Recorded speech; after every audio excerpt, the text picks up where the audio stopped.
procrastination. But actually, we've got strategies of how we procrastinate, so it's kind of the same thing. That's Jaffa cake thing. Yeah, so I would eat the chocolate and the orange together and then eat the kind of spongy bit after. See, I don't actually like the sponge bit. I find the sponge bit irritating. It's like I don't want that bit to be there. Yeah, throw it away. That's what I'm saying. Don't waste the candy. But I do eat it. Throw it away? What? Send it to Viv in the post. A little box of bits of sponge. Have some Harvey sponge off and lick the chocolate off. Well, it's a bit like Revels because I don't like the coffee ones. So I bite into it, so the chocolate comes off, and you can tell what's in it, and you can tell by the shape. But sometimes you get a bit full, don't you? Because the orange and the coffee ones, sweet though. So I literally she gets half bitten kind of things in the cinema. That's the only time I really eat them. So just like passing on. They used to have nuts in them, didn't they? They obviously got rid of those. And my ex-husband used to get the nuts. That was the same. I said, oh no, I hate nuts. So I don't like nuts at all. So it's like, here you go, you can have those. See, it's funny. I avoid Revels. I don't even buy them or eat them because of the coffee one. Yeah, because like I just don't want that experience of having the coffee one. So I just don't even eat them at all. Just they don't appear in my life.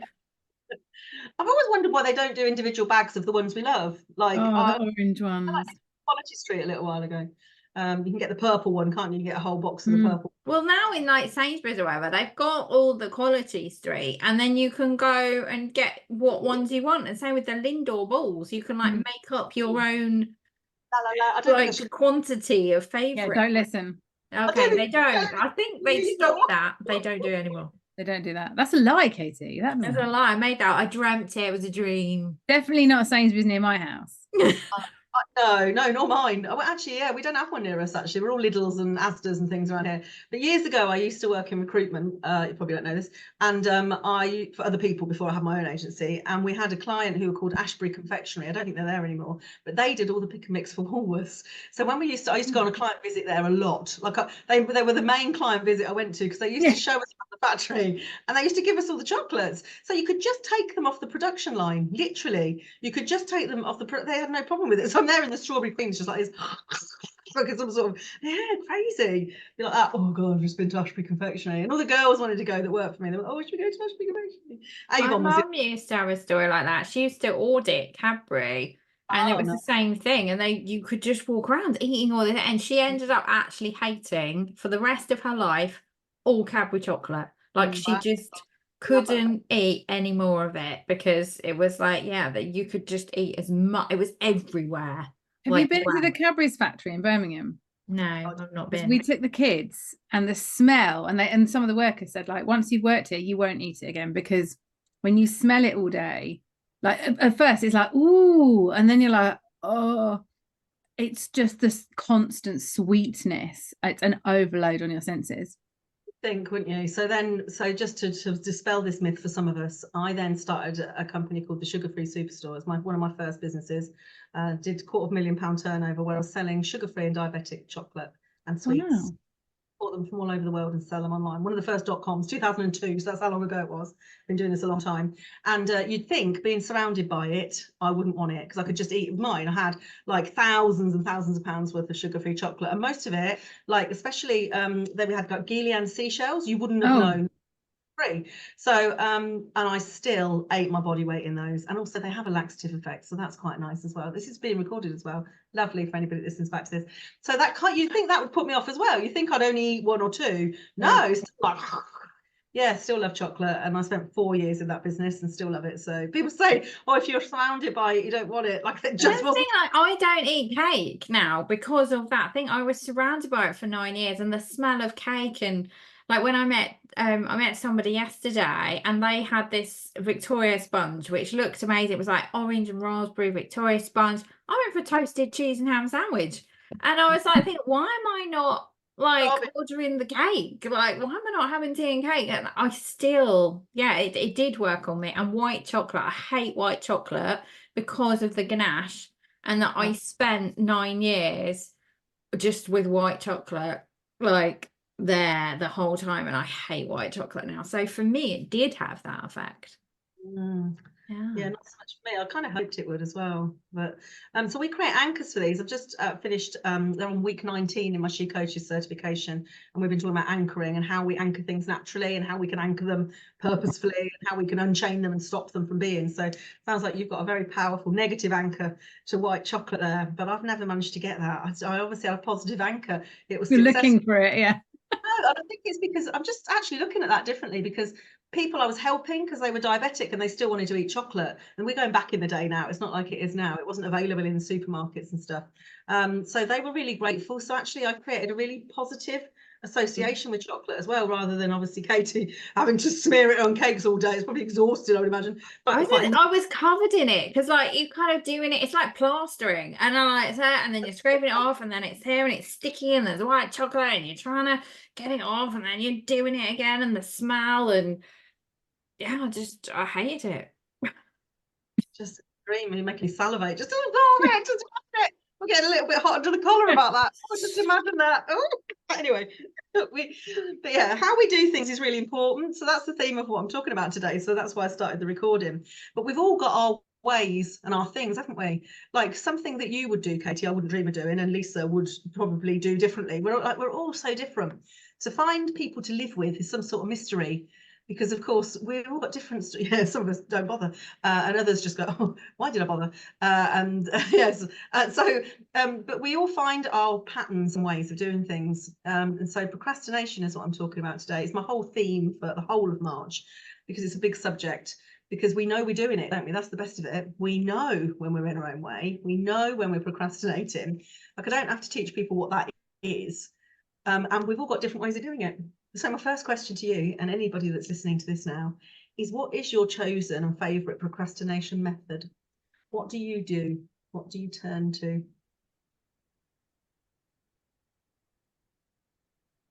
You can speak it out loud if you like, Lisa. Like, Oh yeah. There's only three of us in. I am obviously good with procrastination because of what I do as well, but there are times when, and I'll laugh to myself and I'll allow it to happen, it will be that I would go and clean out the cupboard under the sink. That why would I want to do that? Because I am avoiding doing the thing that I find boring or really don't want to do. And all of a sudden the cupboard under the sink seems so exciting. But then I have got the cupboard under the sink clean. So I feel then it's like purposeful procrastination, if I can even say that, because I'll do something else that's productive that I've probably been putting off because I think I don't want to clean the cupboard under the sink. That's boring. I don't want to sort out the bleachers and make sure I've got enough of everything. However, when I found something worse to do that I want to avoid, I'll go and do that. The lesser of two evils. Yeah, exactly. I get it completely. Yeah, I love that purposeful procrastination. Yeah, rather than avoidance, actually. Avoidance procrastination. That's probably slightly. Because I don't sit and like scroll TikTok to avoid doing something. I would go and do something else, like, oh, I'll go and hoover the car. I'll get things that I'm never motivated or excited to do, or I can farm out to someone else. But yeah, in that moment, oh, this thing over here that feels really arduous or painful, I'm not ready to deal with that yet. I'll go and do something else. That at least then I'm like, oh, I've done something else that I can enjoy. Because I do enjoy going in the cupboard and thinking, well, I know what I've got now and I can see it, or the car is clean or something else. So you've just highlighted beautifully, actually, the 3 reasons why we don't do stuff. I'll say this on my deathbed, I swear to God. I say this all the time, so if you've heard it. But there's 3 reasons why we don't do things. And one of them is skill, like we don't know how to do it. Yeah. It could be that, you know, I remember this was great for me. I had this massively when I was trying to put together my first online course, which feels like I look back at that version of me and go, what the hell was going on there? Like, it was quite straightforward when I actually got my head into it, but actually starting it, I was so scared of it. But I was actually thought it was the skill I didn't have. And so when I sat with a girl and she showed me literally over a day exactly how it all worked, and then I had the skill and I still didn't do it. So I worked out it wasn't the skill, and that's the one that we use as an example, and that's the one we use to go and get trainings and buy things because we think we don't know how to.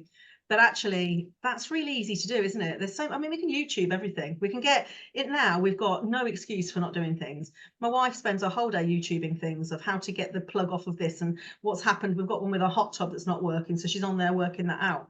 Whereas actually, if she was scared of it, which is the second reason why we don't do things, fear, then it doesn't matter if we've got all the skills, we will still avoid it.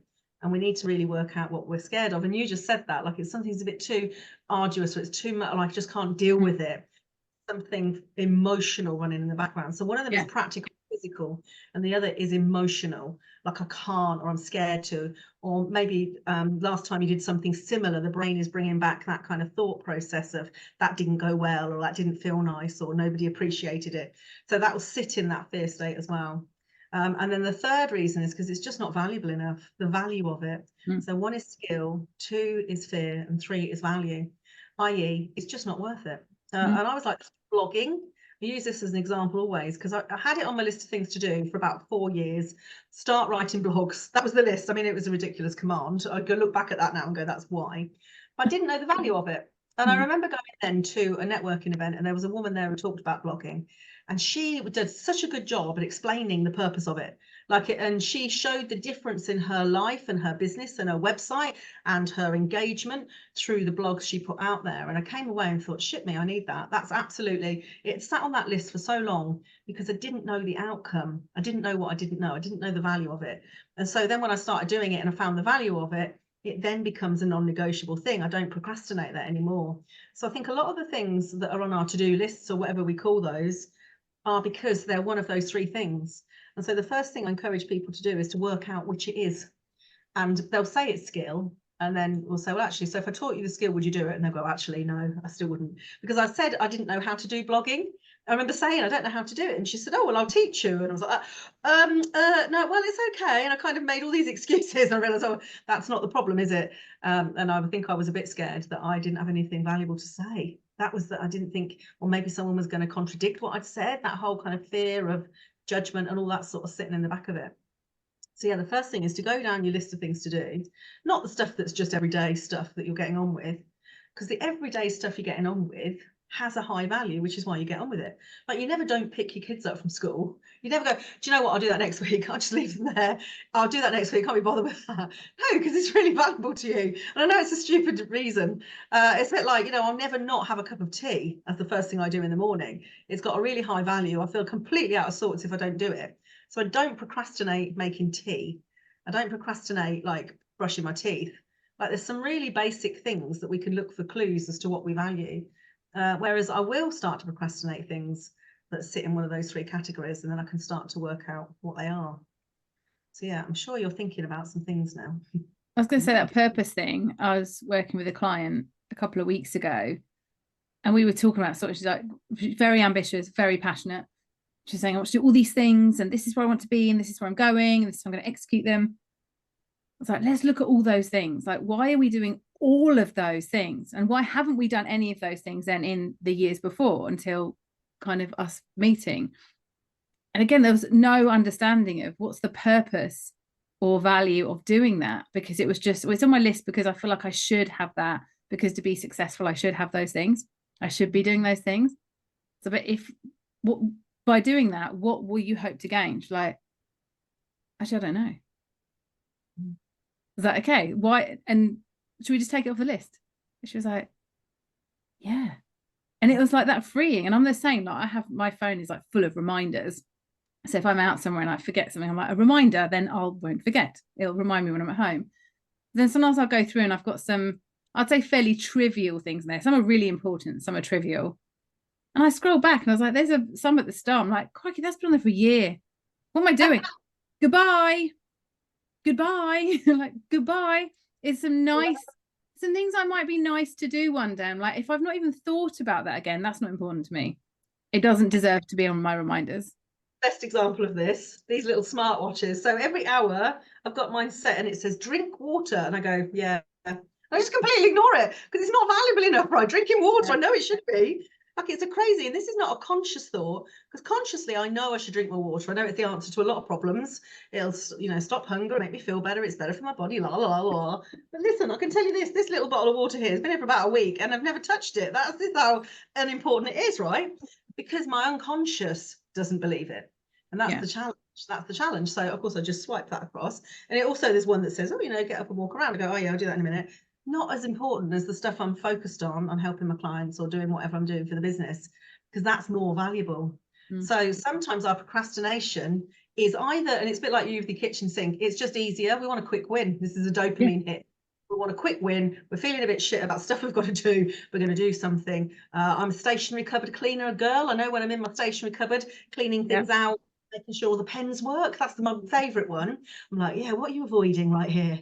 Is you're checking out tip pens that you never use anyway, making sure they all work, like some sort of real OCD patterns going on there. Really cracking. I've got loads of them, but that's the key one. My wife, she irons for stuff we're never going to wear either. It's been sat there for, I don't even know, it's probably summer clothes in winter, but I'll find her ironing. I'm like, oh, right, okay, what are we supposed to be doing that we're not doing then? What's going on here then? It's great to see someone else's. But yeah, take them off the list. That's the first thing. It's a bit like sometimes we get told to do stuff. We're supposed to, aren't we? Like I remember years and years ago, 5 years ago, to be precise, maybe 6 years, I was trying to have a laptop lifestyle. So because I watched everybody doing it, thinking, oh, that means I'm successful. If I can, be sitting on a beach while Zooming people and earning a fortune. And I got myself to the stage, and it took me 3 years to get to this process. So 6 years ago, I got there, and I could be anywhere in the world running my business. And I sat very lonely in a hotel room in Lanzarote just before lockdown. This was actually the end of it, where I decided I'm not doing this. And I didn't actually go to the beach at all because it was more important to do the work. And I thought, what are you doing here? Just because you thought this was the life you wanted, you really don't want this life at all. Get on a plane, go home, buy a hot tub, have a nice time at home, book weekends away, do it differently, do it your way. So sometimes we're told we have to have it a certain way. Buying houses, having mortgages, getting married, having children, having pensions. These are all things that have come through, through the years that we're supposed to do. And earning money is the other one. So, and I'm sure we all have that sitting in here, where we'll have clients that want to earn X. And the first question I'll ask is, what for? And they don't. What are you doing with it? Yeah. What's the purpose of it? Why do you want a 6-figure business? What's the purpose of that?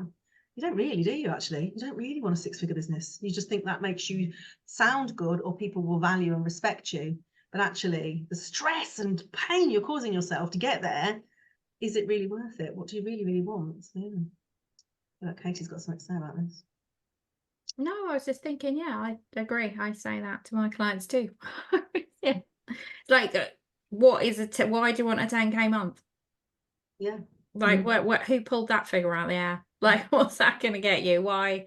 So yeah, I have this whole exercise of like a spreadsheet. It does involve a spreadsheet, but it's actually writing it all down. And like, if you want to move house, how much does the council tax go up? How much does it, like, how much will it cost you? Like, 10K month is just, one of those things that's appeared, isn't it? Like, we're aiming for, are you a 5K month? Are you at 5K? Are you trying to get to 10K? And yes, it's like, we need goals and we need aims, but it's so generic. I don't really like anything that's generic.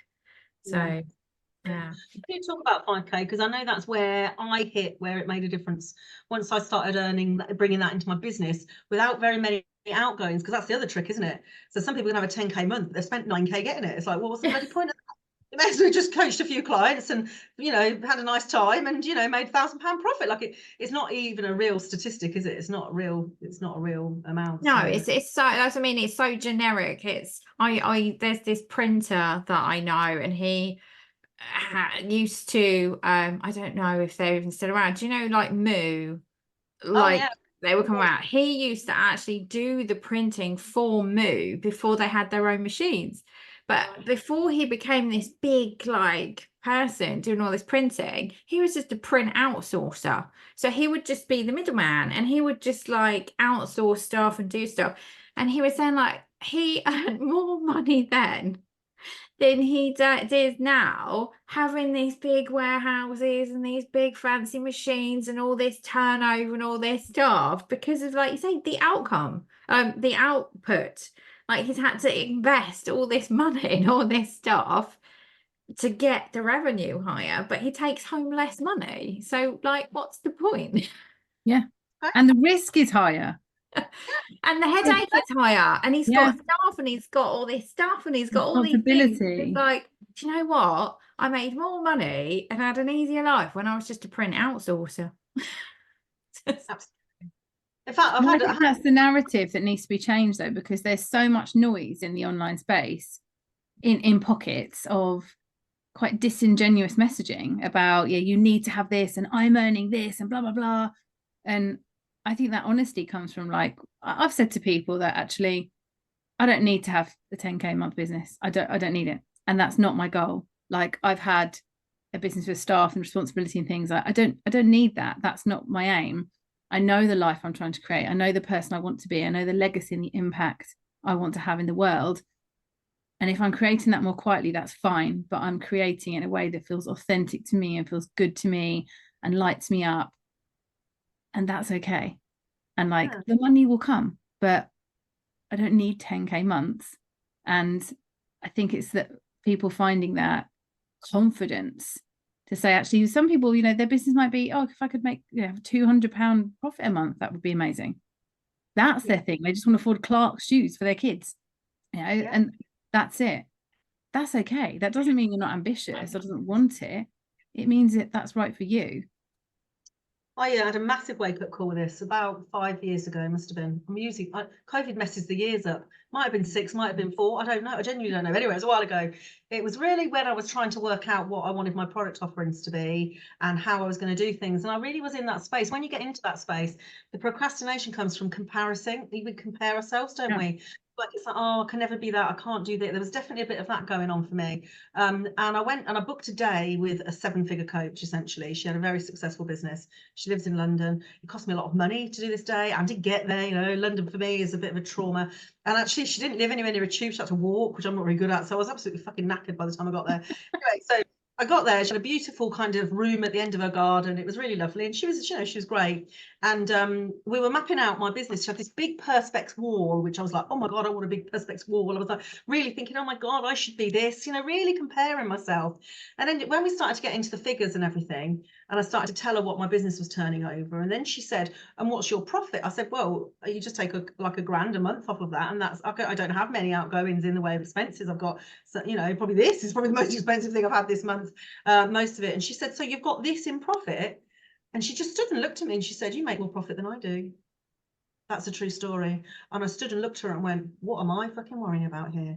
Like, my business is making more money than this 7-figure coach who's got all that stress and all that. She had a lot of stuff going on and she was ill a lot. There was a lot going on in her world. And I just thought, I don't have that. I work maybe, 15 hours a week, possibly, client-facing stuff. Obviously, I'm doing stuff behind the scenes, do that in my own pace. I choose to do it or not. I don't have to keep up with the Joneses. I really changed the way I thought about things. It really made a difference because a lot of these people that are talking about their money, these are revenue and not profit at all. Yeah, that's that vanity and sanity thing, isn't it? But we can procrastinate because we think we're not good enough. So that's where that can come to as well. It's like, oh, there's no point in putting out a new offer because somebody else is doing that already. I heard somebody said that to me yesterday. She said, oh, there's no point in being a menopause coach. There's so many. I said, well, if we're using that concept, there's a million mindset coaches every half an hour being born. If that was the case, and business coaches, there's more business coaches than there are probably businesses, I would imagine. It's about that concept where we get procrastination and overwhelm because they sit together as well. Not always, but if we get overwhelmed, we'll procrastinate, and sometimes that's because we're not clear on what we're doing and why we're doing it. So that overwhelm. My procrastination definitely comes from overwhelm, and I know that the way to regulate myself, I'm very aware of overwhelm myself because it shows up like physical symptoms. And I might have to go maybe a couple of hours into it and I'm like, oh wait, I know what's happening. Let's move away from all this shit and let's go and do something like rake up the leaves in the garden or do something again that I feel like I'm having a win.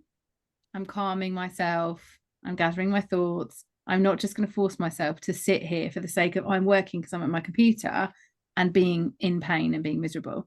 And then bringing myself back to a place of balance and then coming back and having a look with fresh eyes. Nice. Your procrastination much more healthy than mine. Mine typically involves food or Netflix, something. I'm more an avoidance procrastinator. I'm very aware of that.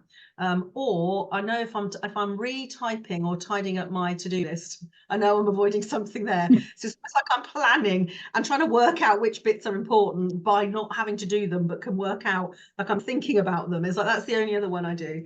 But yeah, so how we procrastinate, like you say, can either give us that dopamine hit or make us feel crap about ourselves. We can feel really bad, like I should have been. I see it all over Facebook, and I don't know if you do as well, but today I should have been doing X, but what I've really done is this. I couldn't do it. I didn't have the energy, didn't have the capacity, didn't have this. That kind of really self-loathing because I didn't get on it. And, because everybody's on it today, we're really good. And yeah, we do have days like that, all of us, don't we? But there's some days where we just don't have that. And then we really berate ourselves. And the self-talk that goes with that is quite debilitating. I think I've managed to the most part, learn the difference. So my procrastination, it's sometimes like, is it procrastinating or is it what I need? And I have different tasks for different things. So if I'm feeling overwhelmed and my mind is kind of overthinking, I go and watch the telly, because actually the telly distracts me. If I'm not sure what I'm doing, I will maybe tidy up, because that's like a different mental space. So I do find I sort of match the procrastination to what the problem is. Nice. And I kind of naturally gravitate towards something. Like if I don't have the energy for this particular task, but I have energy, like I'll be like Lisa and I'll go tidy up, or I'll clean something, or I'll do something that's still constructive. Whereas if it's like I really don't have the mindset or the energy, I will watch telly, or I sort of try and match the thing that's going to get me back to where I need to be. We should have a strategy for it. We would expect nothing less, Kate. We've got a strategy for each procrastination. I love that. Love it. Yeah, I love it. It's interesting because sometimes I'm so exhausted that even going for a walk is too much. Like my brain is so exhausted, it won't function my body. But I know that's probably the best thing for me, and yet I still can't seem to do it. My wife is the opposite, because she uses her body more than her brain. I'm not saying she doesn't use her brain, but she's very physical. Like she walks dogs and she does her dog, her job is more physical than mine. I'm kind of sitting quite a lot. My brain is in action all the time. So yeah, I should probably be using my body to help with that, but actually I don't. So that's quite. When you feel like that, open your window and shove your head right out the window and take a few deep breaths. And actually I'm like that sometimes. You get so lethargic because you've been sitting still and doing, and you're like, I still have the energy for this, but not to go outside, which I know will serve me. I know I'll feel better, but I can't get there. I'll literally hang my head out the window and take some really deep breaths and be like, actually I do want to go outside. Outside feels lovely. And then I will go outside. Even if I go, I'm just going to walk to the end of the street, I'll go outside. Oh, you're not even going to believe this. As we're having this conversation, a WhatsApp's just come through my wife. So I'm just going to go and head out and walk the dogs. I need to get my head clear. That's freaking.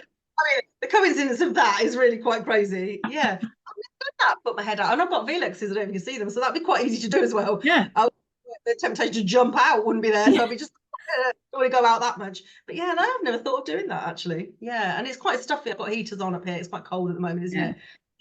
That unnatural heat makes you feel a bit like that as well. Yeah, interesting. Yeah.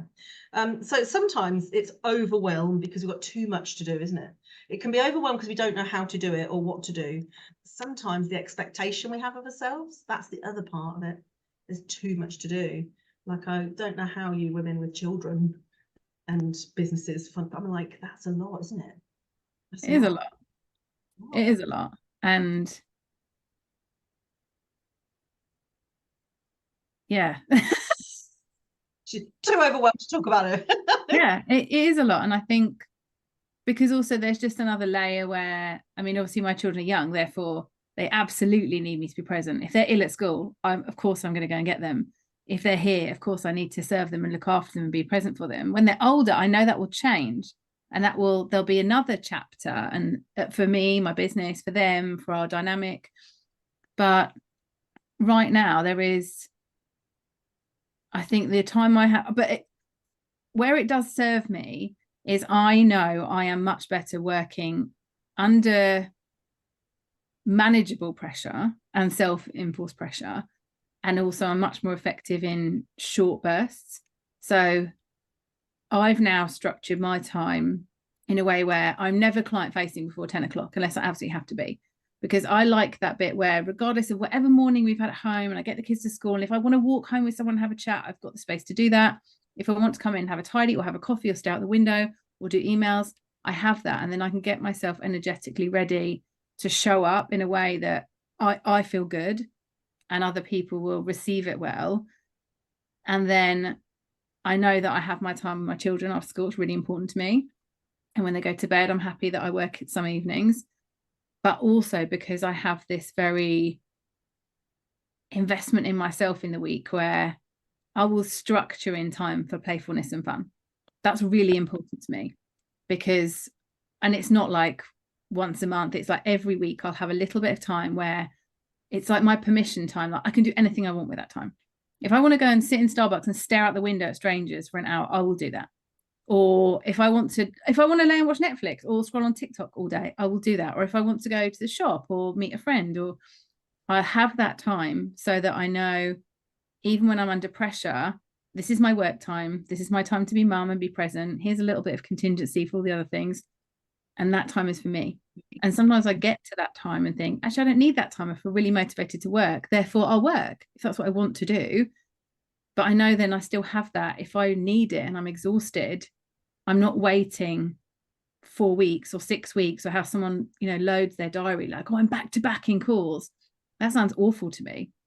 I need that time to look after my energy and that mindfulness and that conscious planning. Whereas, my life is insanely busy mainly with things for the children, but that's okay. Like, I accept that role. I love that role. I embrace that role. This is now. And every term of school and every year it gets easier. It's different. The pressure on me is different. And I know that the now is now. It's not forever. And I think that acceptance as well helps with the pressure we have as mums in business. Acceptance is an interesting one, isn't it? Hmm. I think for me, I almost have the opposite because I live at home on my own with no children. The procrastination can come because there's no external, like I'm not forced to leave the house. I'm not forced. I could literally sit here on my own and not leave and go nowhere and see no one and speak to no one and have no motivation to do anything because nothing is forced upon me in terms of, well, I need to go outside today because I need to go and pick the children up. Like, if I want to stay in my pajamas all day, who's going to even know? So I have this different thing where I have to structure my day to like help myself to not just do nothing. Yeah.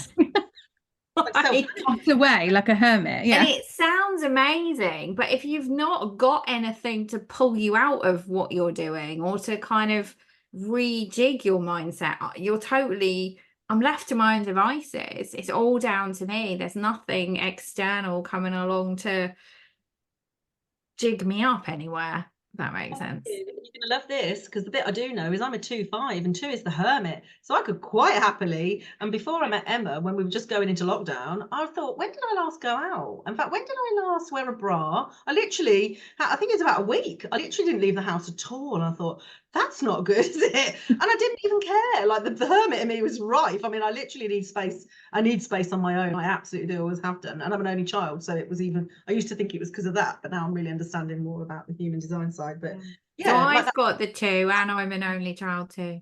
So you get it, right? So we'd be just hanging out going, are you coming out? No. No, just no. Just no. I don't even make excuses anymore. Just no, I'm not coming. Like, when you go to events and everybody's going to the bar, no, I'm not. Oh, why? Have you got other stuff? No. Why? You're not feeling well. I'm just not coming. I'm just not coming. That's just the way the world is. I've had enough now. I'm done. Thank you very much. And I think for people that don't have that though, Katy, because we're kind of blessed, I suppose, really, in some ways, although I do feel like I'm slightly antisocial sometimes, but then I'm all right with it. I kind of come to terms with it. It's that level of self-management, actually, because eventually you have to manage yourself out of that hermit state. I think some might even think that's depression. I think some people confuse that for depression. I was definitely not depressed. Yeah, I would. Now I'm more aware of it, and obviously because I do love the human design, the hermit thing. I think I may have actually thought I was depressed in the past because I would question, why am I not going anywhere? Why do I not want to talk to anyone? Why? And I would like be worrying about myself, like thinking like, oh my God, is there something wrong with me? And now it's like, no, there's nothing wrong with me. That's how I'm designed. And I need, like say, I need that space. and I need that time to get back into my own energy. But you do have to be careful that you don't go too far. Yeah, because it could tip into that, I think. Yeah, most definitely. I remember when I was living on my own, and I'd quite a really turbulent few years before that, it's fair to say, coming out as gay and leaving my husband and selling houses and getting rid of business. It was really traumatic.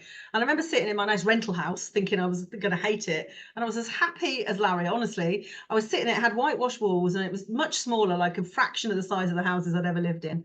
Sitting there going, I am so happy. Honestly, saying to myself, I am so happy. Nothing needs doing. No one needs me. I'm just sitting happily in my pajamas, watching Friends, doing nothing, thinking about no one. Genuinely felt the most calm and at peace with myself I've ever felt. But like you say, after about 5 or 6 days, I started to think, maybe you should go out, even to the shop. Maybe you should just get dressed properly. Maybe you should brush the back of your hair, because I probably hadn't brushed the back of my hair, like, you know, because you can't really, I'm not really a hair person, believe it or not. But yeah, it could really go into that. Yeah, that sort of self-management is really important. And it's important if you're not a two. It depends, I don't know, whatever you are, like that self-leadership. When you're self-employed, it's really hard. That self-employed is like you employ your time. That's what that means, isn't it? And sometimes people just don't even know how to do that. And then they get themselves into overwhelm because I haven't done any of the stuff. Then they have a panic. I see this one as well, and you must see this, where they then go, oh, I don't even know where to start. It's like, well, you should have started like 3 months ago, really, when you sat doing nothing, spending the money you'd taken to start your business. And now you're in panic mode.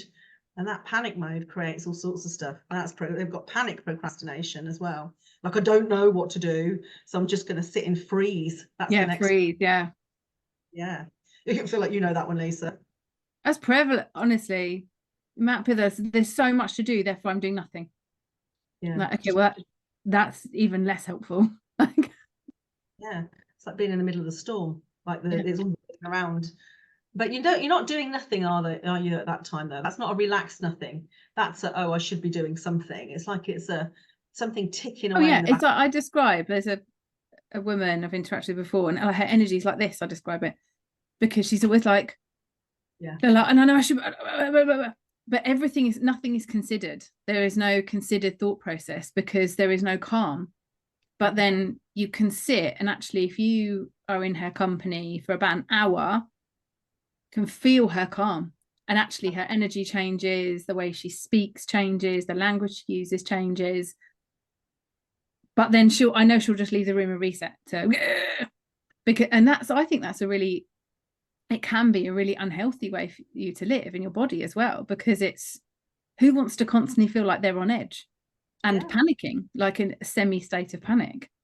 Yeah, well, it is a problem. You talk to any yoga teacher, the parasympathetic nervous system. Yeah. When it can't do anything. The cells can't discriminate, your brain, nothing you don't sleep properly, nothing happens.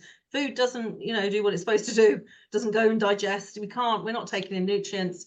And then we wonder why we've got things like fibromyalgia and ME and MS and all of the neuro diseases, essentially, or conditions. And that is all because that we haven't sorted out how to handle life, really. And how to breathe. That's the retreat I went on Saturday. Yeah. The lady's going to come and do a breathwork thing with us because she was talking about the parasympathetic nervous system. It's like breathing is medicine. Yeah. Like heal through breathing. It's like, what? And it was the most mind-blowing and physically interesting experience. One of them I've ever had. Wow. From breathing. Yeah. And like we all breathe. And she was talking about even what was the term she used? Kind of like sleep apnea. She was saying there is now a term, it's called email apnea, where some people will hold their breath while they're emailing. It's like even that, and the change on your physical body and your state by even just holding your breath and not breathing correctly is huge, and you can make yourself incredibly unwell. Really can. I do a lot of I'm an NLP hypnotherapist, so I use it not in the way a clinical hypnotherapist would, but I use it to help people relax, get access to information themselves, not really in the way that I still want them awake and talking most of the time, but actually that whole breathe deeply and just relax, and you watch people do it, And then you think they're not relaxed. I can tell they're Yeah. still not relaxed. And then we do it again and again, and they're still not. Like, that really takes a lot for the shoulders even to go. And you think, that's just the shoulders. What about? And they're focusing on that right now. What is happening? And by the time you get to the end of the body relaxed, the rest, the other parts have got tense again. Like, they just don't know how to not live in that tense nervous energy state. Yeah, really quite debilitating. About a year ago, I know you mentioned the holding your breath thing. About a year ago, I noticed that I would randomly hold my breath. And Really? so, yeah, and I would find myself suddenly being aware of it. And I'm like, what are you doing? And like I say, the shoulders go up and Yeah. everything is tense and the tension in my body. And I'm being like, what am I doing? Like, I'm holding my breath and everything. So I've really, over the last year, I've really been kind of concentrating on just breathing and not holding my breath randomly. And it's made a big difference to just even having the awareness and knowing I'm doing it and stopping, and instantly like my shoulders come down and just breathing. And I don't really know where it came from or how I even noticed I was doing it. But I definitely noticed that all of a sudden I would find I'd sort of like holding my breath and my shoulders are up here and I've just tensed up. Wow. Crazy. That's good. Yeah. Yeah, it's been a bit of a head rush. Maybe you were trying to recreate. It sounds like you thought maybe you were drowning. Like, if you think about when you drown, you would hold your breath. It sounds like your body went into that kind of state. Yeah, it just sounds like you were drowning to me. Yeah, so Just it's but since I've noticed it, I'm like I can always like feel like the tension, and then I can like release it much more quickly and get to that thing. But I think when you were talking about rest as well earlier, a lot of people don't actually rest when they're resting. So when I now take time out of my business, so when you talk about procrastinating, instead of procrastinating, I often make the intentional decision to not do anything. But within that not do it, is that okay, well, clearly now is not the time, I'm not able to do it, and maybe I don't know why I'm not able to do it. But instead of going and resting but thinking about it still, or like actually properly resting, which I think a lot of people may struggle with. like active relaxation, as it were, not just kind of distraction. I think we said that earlier. Yeah, it's interesting because what you just said there, the not right time. So it's the other one I've got written down, is that procrastinating because it's not quite the right time, and that's got a different energy. It's almost like a spiritual procrastination. Like, I've just been sorting out my Trello board, and it's crazy. There's so much stuff in there. And as I'm sorting out different cards, I don't remember some of the stuff in there, like some of the programs I've written, some of the things I've had. I don't know if you've got this going on. And I'm like, oh, I did launch You're like, that. this is really good. Did I do this? Yeah. And I think, oh, I launched that. That is what I then launched 3 years later. So I could have in my head been thinking, you're procrastinating, you should launch that, you should get it out, all those kind of masturbating, as we call it, must get it out there. But actually, it wasn't quite the right time. It wasn't quite the right time. And I think I've definitely started to understand when there's what I call spiritual procrastination, like it's something is stopping me. It's not even my mind or me. Something is saying, just hold fire, and then something will happen. I go, that's why I didn't do that then. That's why I didn't launch that on that date, or that's why I didn't say that to that person, because then this happened, or I have that a lot. Yeah. I had that a lot in my cake business, and it was so easy to recognize. But in this business, I think I'm not as able to recognize it. But I would be supposed to be doing a design for a couple, and I had all the information. We'd had the consultation. I told them I'd do it and get back to them, and something in me just wasn't doing it. And I say, I knew how to do it. I knew what to do. I had the time in the diary. Like, there was literally no reason at all, and I just wasn't doing it. And then, like, the day later, they'd ring up going, so we've changed all our colors, and it's not going to be blue anymore, it's going to be pink. And I'll be like, that'd be why I never did it then, because it would have been a waste of time. And that used to happen to me all the time in my cake business, and I could easily put the two and two together. But I think in my coaching business, I've not quite, it must be happening, but I don't see such a tangible, concrete evidence that was the cause and effect anymore. I'm still working on that now. Yeah, definitely. Like follow-ups. It happens to me with follow-ups. Like I'm not really, I in my head, I'll say I'm not really very good at that. I don't do it. But actually, I think what I've realized is I don't need to, because those people come back to me when they are genuinely ready. Because I'm not really a pushy, salesy, like some people are a follow-up. I was on a workshop last week and I've had 3 messages from the girls saying, have you done this bit? And did you do that? I'm just like, Jesus, it was quite a relaxed thing. It wasn't a like hardcore business thing. And I'm like, whoa, like if somebody's teaching you to do that, like I haven't had time to do it yet. I mean, it's probably why I need to do the bloody thing in the first place that she did, but actually I haven't had time. So I can't give you the feedback, but I will, it's like, but actually I've realized that very often if I had followed up, they would feel like I feel about this girl. They would think, oh, she's chasing. So sometimes it's not a case of I think, oh, I really should do that. And then every now and then I just go, oh, I need to message that person, and I'll message them. That's it. I'll make a decision just like that. Like I'll be laboring about it. I think I'm procrastinating, but I'm not. I'm kind of waiting for the right energy or mood or decision. It's a very different level of procrastinating. You get what I'm talking about here? If it's a real thing, though, it definitely exists. Definitely exists. Like you say, you could have done a blue cake and then it would turn pink. And then you'd have had to have charged them, wouldn't you? That would have caused a really Yeah, horrible. I would have had to have said, okay, well, now I need to redesign it. Now I need to do this, blah, blah, blah. Like, it would have been a waste of time. I would have been annoyed. But like I say, I think it's more subtle now in this business. So like I say, it's not following up or not chasing somebody or not doing something. It's a bit, and I don't necessarily have a concrete knowledge that it was the right decision not to. Whereas in the past, I had like facts and evidence that I'd made the right decision. Whereas now it's by not, it's like Schrodinger's cat in his box. Like you can't be sure, because by being sure you've changed the outcome. I think we also think we're indecisive. So I've got the story to leave the session with is when I got married, I bought 7 wedding dresses. I've just got one of them. The national papers want to talk to me about this story. So I bought 7 wedding dresses, if you don't know this. And when I look back at that, it's because the dress I wanted, I was really clear on what I wanted and I couldn't find it. So I was finding things that were near it. And some of you will have a panic attack thinking about this, but we got married on a Thursday and I actually picked my dress up and found it online, picked it up on the Saturday before the wedding. So I took it to the dressmaker. She had to do some stuff on it. She was having a nervous breakdown. And then we picked it up literally 6 o'clock the night before I got married. Now, most people wouldn't be able to do that. But I really learned that the reason I couldn't buy that dress before is that woman, she'd bought it for her wedding and her wedding had been cancelled. It was the exact dress in the exact size that I absolutely, the minute I saw it, it was on Facebook Marketplace of all places. And I just went, there's my dress. And I was sitting watching the telly. It was a Friday night before our wedding.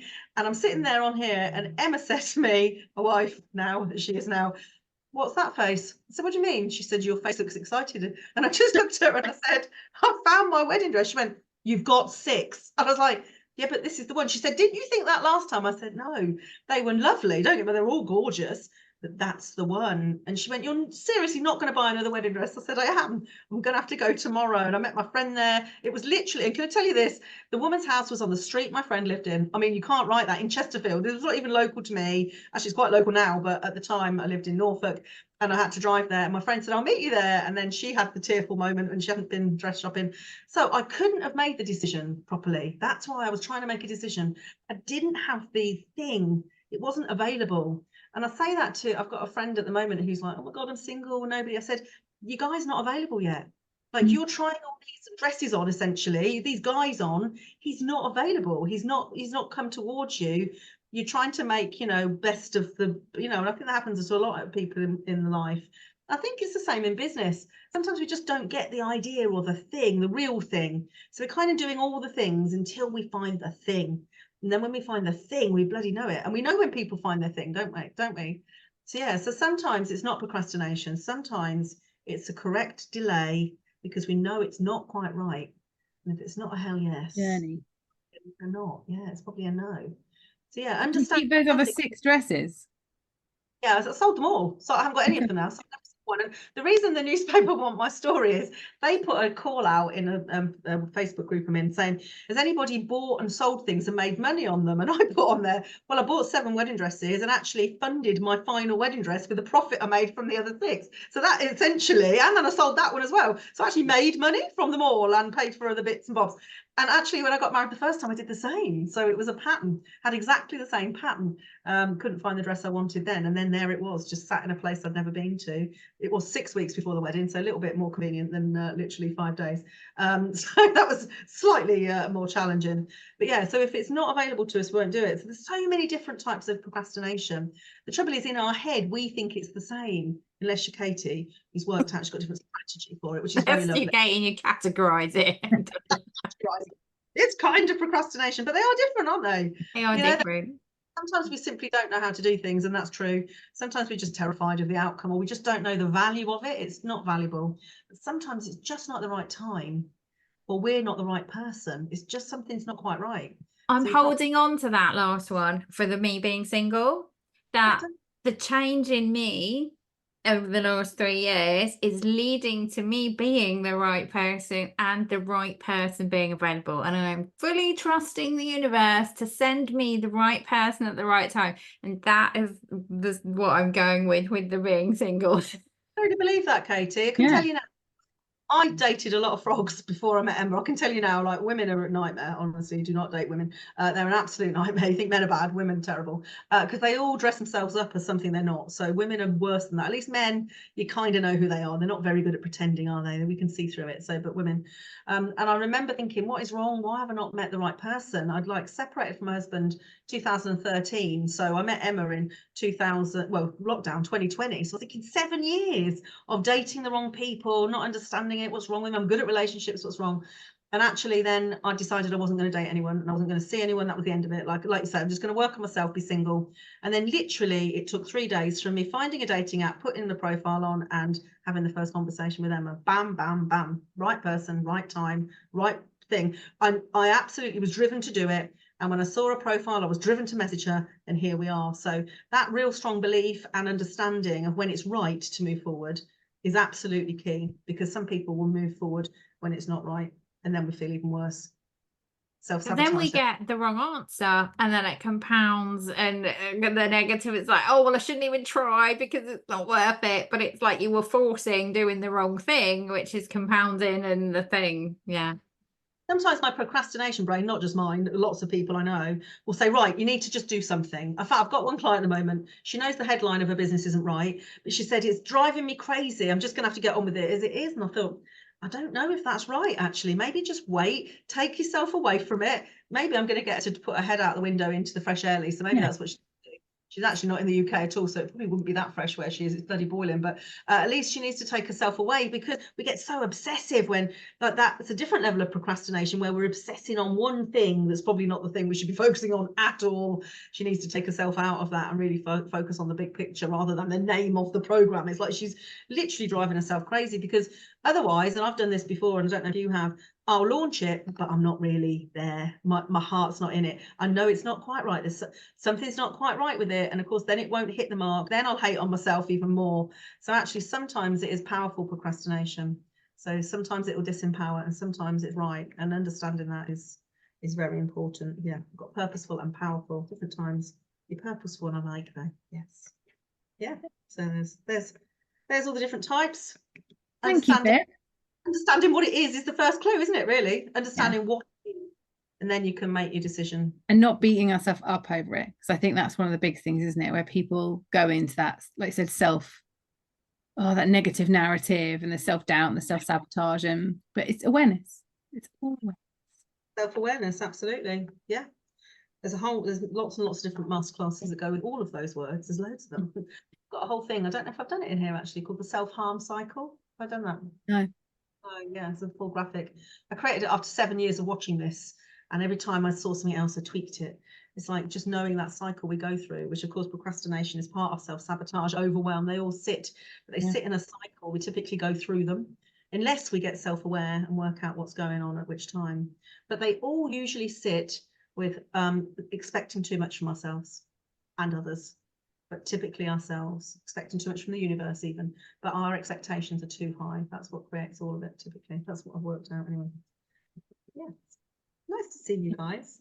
Thank you so much. Thank you for the people who make it. They did get to have a nice chat about themselves. That's a thing. Yeah.